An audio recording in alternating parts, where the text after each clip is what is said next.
Todos e a todas. É muito bom saber que a gente tem voz aqui junto com você, com você, né? Porque é muito difícil o negro ter voz. E quando diz a oportunidade, você quer falar do seu, eu quero. Porque é tão difícil o negro quilombola ter voz. E estar aqui diante de vocês para falar das nossas problemáticas é um momento ímpar para a gente. Porque para você, ou para o senhor, já está consciente de todos os nossos problemas, mas para vocês talvez seja algo novo. Mas, infelizmente, eu vi durante esses 2 dias que nossos problemas não são novos para vocês. Você tem consciência disso. Só não tem consciência da nossa dor. Porque a dor da gente, quem sente, somos nós mesmos.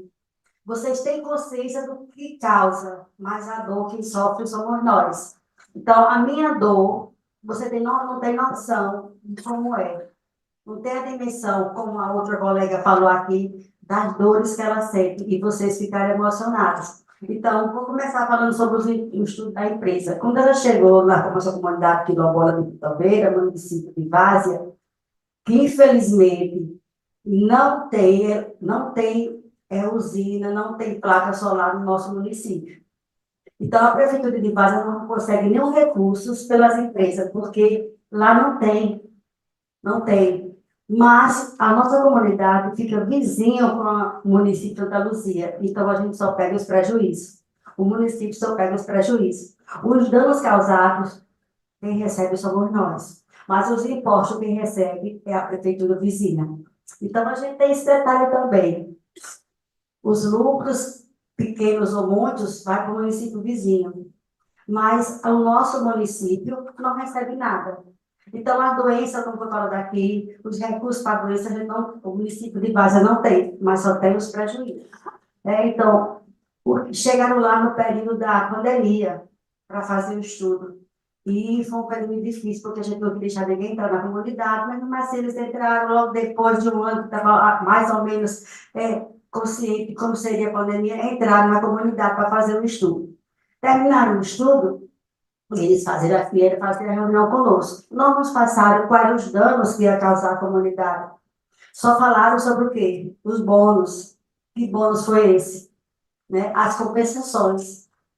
E foi feito. Aí a gente pergunta, todas as reuniões estava lá alguém do INCRA representando a comunidade. E tudo que se falava, o INCRA dizia sim. E a gente que é pequeno, que foi pioneiro nessa situação lá, a gente pode dizer o quê? Se o INCRA estava lá me representando, dizia sim. E quando a gente perguntou assim ao INCRA, eu perguntei, e se a gente não quiser? Eles não fazem, não? Ele fez, fazem, porque vem de lá de Brasília. Então, a gente ficou de mão atada, porque as usinas não estavam dentro da comunidade, mas estava próximo. Então, a gente não podia dizer nada, a favor de dizer sim. E assim foi feito. Chegou os danos, as explosões que não foram comunicadas. Nossas casas não têm estrutura, porque casas antigas não têm estrutura para receber aquela quantidade de dinamite, de explosões, racharam todas. A gente ia atrás e eles diziam, não, a gente vai lá colocar o aparelho que mede. Realmente botava o aparelho, mas no dia que ele botava o aparelho, a dinamite era bem pouquinha. Não chegava aqui nesse... Mas no dia a dia, era imoral, a gente se assustava, as pessoas adoeciam. Aí, não, ele vai colocar uma placa lá na entrada, dizendo os horários das explosões. Mesmo sabendo os horários das explosões, era um susto imenso. Então, muita gente adoeceu com isso. Veio o quê? Então, as doenças de poeira, porque era muito próximo, então a poeira das explosões vinha para a casa da gente, ele chamava ele lá, mostrava a situação, as crianças doentes, as pessoas perdendo a saúde devido à poeira, né? E não se podia fazer mais nada, já estava sendo instalado, né? Vieram as compensações que foram em reuniões, né? Acordadas em reuniões anteriormente de tudo isso. A gente agradeceu, porque, como diz o outro, a gente não pode fazer nada, pelo menos não acolher, receber essas doações que foram feitas. Mas, em compensações, nossas cisternas ficaram todas rachadas, tem 100 casas hoje na comunidade. Dessas 100 casas, 50% tem a cisterna, 50% não tem. E dessas 50%, 10 não tem rachada. E a comunidade é pobre. Não tem como fazer de cisterna, muito menos reparar a cisterna, que dá muito trabalho fazer uma cisterna nova. E eles estiveram na comunidade, foram lá em casa para falar sobre as ações. E uma das ações era um projeto de o plantio, as hortas em a casa, né? O quintal produtivo. E esse quintal produtivo, ele vinha com a bonificação de 8 cisternas para mais de 40 cisternas, quase 40 cisternas quebradas, ele queria fazer cisternas, querendo consertar cisternas. E essa cisterna, como vai ser o processo? Vai fazer as 40 e final vai fazer só 8. Vai consertar só 8. Como é que você vai fazer essas, só de 30 e poucos cisternas, você vai fazer só 8, vai consertar só 8. Não, eu vou fazer só as casas que vão fazer o quintal produtivo. Aí eu sou brava também, viu, gente? Aí foi que eu me espreitei, peguei as minhas unhas assim, disse, me diga uma coisa, você não conhece a nossa realidade, porque quem tem cisterna, não tem cisterna para você, sabe a realidade? Quem tem cisterna não é para aguar a planta, não. A nossa cisterna é para captar água de chuva para a gente beber e cozinhar. E a gente está pensando que ele quer cisterna para aguar a planta? Não quer isso, não. Aí ele se irritou e foi uma discussão danada e terminou indo embora. E depois a discussão foi boa, porque eu mandei ele embora. Eu disse que você vier aqui novamente, você não vai receber você tão bem como recebia, não, porque eu vou passar para a comunidade tudo isso. E com isso veio a cúpula todo dia. Vieram 15 pessoas fazer reunião, pedir desculpa pela atitude da pessoa que esteve lá em casa, né? E disse que ia fazer um estudo para ver se conseguia consertar esse sistema, mas até hoje não chegou, né? Aí tem. Nós temos lá também, que não fica próximo à nossa comunidade, uma outra empresa que está fazendo, quem vai para Passo ao Sertão, tem ali do lado da pista. E naquele lado também, lá na região onde pega o Iaiú, a Serra do Iaiú, muito conhecida, eles fizeram a subestação. Infelizmente, gente, não mora mais ninguém lá. Se você passar lá, você pode até entrar na estrada, mas você não pode entrar no campo, porque está no deserto total. Relatos de uma pessoa que não é dono da terra, mas ele era rendeiro, morava nessa terra, e ele tem 80 anos de idade, não quis sair, porque faz estava de idade, não queria deixar a terra, mas a terra foi arrendada para a subestação. Para a gente de saúde entrar lá, ela tem que deixar a moto fora, se embrear por dentro do caminhozinho que tem, que restou uma juremazinha, para poder chegar na casa desse homem, porque as empresas não deixam ela ter acesso à casa dele. Então, é lamentável uma pessoa com 80 anos que pegou tuberculose, pegou a pneumonia grave e não pode sair de casa. Nem o SAMU pode chegar lá, porque ele não tem acesso, né? Os filhos dele vieram de São Paulo para resgatá-lo desse local. Então, isso é muito triste, a pessoa ter que ser resgatada pela família, porque não tem mais condições de morar nesse ambiente. Porque ninguém entra lá, carro não entra, moto não entra, e ele não tem acesso a passar para ir para o local onde esse homem está.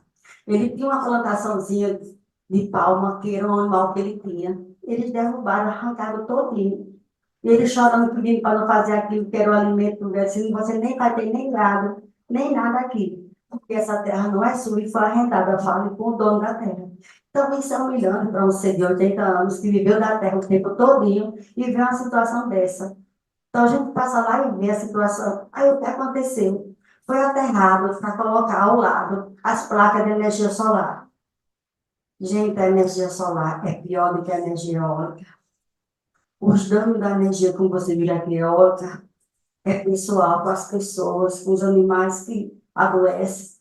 Mas a solar destrói tudo. Destrói as casas, destrói o ser humano, destrói os animais, não tem nada, destrói os rios.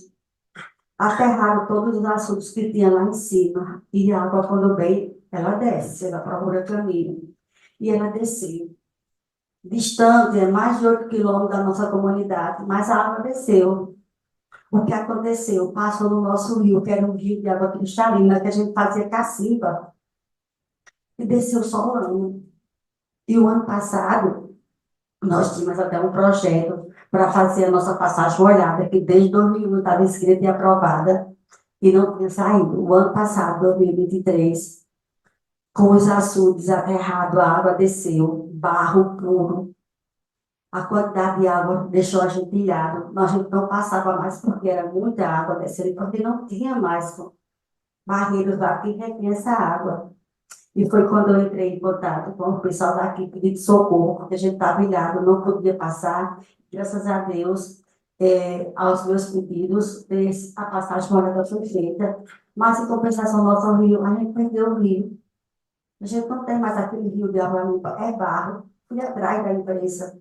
E quando cheguei lá, eles vieram fazer análise da água e constava, não, essa água é porque a água é água que está descendo com a água de água corrente, é dessa coisa, moça, a gente conhece o nosso rio, não é assim. Não, quando baixar a água, essa água vai sentar. E eu tirei foto, peguei foto do nosso rio anterior e do nosso rio atual, como estava. Mandei para ele. Não, quando sentar, essa água vai baixar essa cor. A água baixou. Eu mostrei fotos anteriores do rio com água baixa e a rio com água hoje, completamente diferente. Fizeram análise, veio a análise. E a análise veio dizendo que a água estava boa para consumo humano. A mesma água que tem um açude lá perto da pista, que vai entre Santa Luzia e São Amédio, e você passa lá, e a água continua do mesma cor. Os peixes morreram todos, a água apodreceu, e essa água que desce para a nossa comunidade. Então, ela não destrói só o gente, não, ela destrói todo o serviço que tem lá. Falaram aqui em Tamanduá. A semana passada estava uma reportagem que um tamanduá foi encontrado dentro de uma casa. Um tamanduá. Fora cobra, raposa, gato do mato, animais que nunca via na nossa comunidade, e hoje em dia é comum a gente ver. Então, eles estão fugindo desse ambiente todinho para ir para um local onde não era o local dele. E isso aqui atinge todos nós, atrás da nossa galinha, porque as raposas vão comer durante o dia. Eles estão indo lá para o terreiro da gente, porque eles não têm mais espaço. Então, a preocupação nossa é o quê? Eles estão cercando a gente. A gente não, a comunidade em si, a gente faz reunião mensalmente e a gente não quer ir lá dentro, a gente não pensa em arrendar nossas terras, mas ele está cercando a gente vai ficar ilhado. E se a gente já está sofrendo hoje, com eles com 3, 4 quilômetros de distância, imagine eles vizinhos. Desculpa. Então, é muito difícil a situação. Então, eu só quero pedir socorro. Mas fala assim, a gente pede socorro. Porque em outras reuniões que eu fiz, e eu fui, né, falar sobre isso, a gente vê muita gente falando tudo isso, mas vai para onde? O que vai ser feito com essas informações? Porque só escutar, ter consciência do sofrimento da gente e não ser feito nada, causa um certo desengano na gente. Vocês sabem da realidade nossa, que eu vi aqui, vocês sabem toda a nossa realidade. Então, não sabe a dor que a gente sente vendo tudo isso. Mas eu digo a vocês que é uma dor que arranca da gente algo que a gente não sabe nem se vai suportar. Mas o que é que vai ser feito com todas essas informações? Então, é isso que eu estou aqui querendo saber. O que vai ser feito com todas essas informações?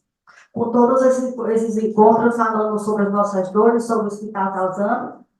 Mas aí, o que é que vocês vão fazer? E é isso que eu estou aqui, querendo saber. O que é que vai acontecer com todas essas informações que vocês têm e com as dores que nós sentimos. Então, obrigada.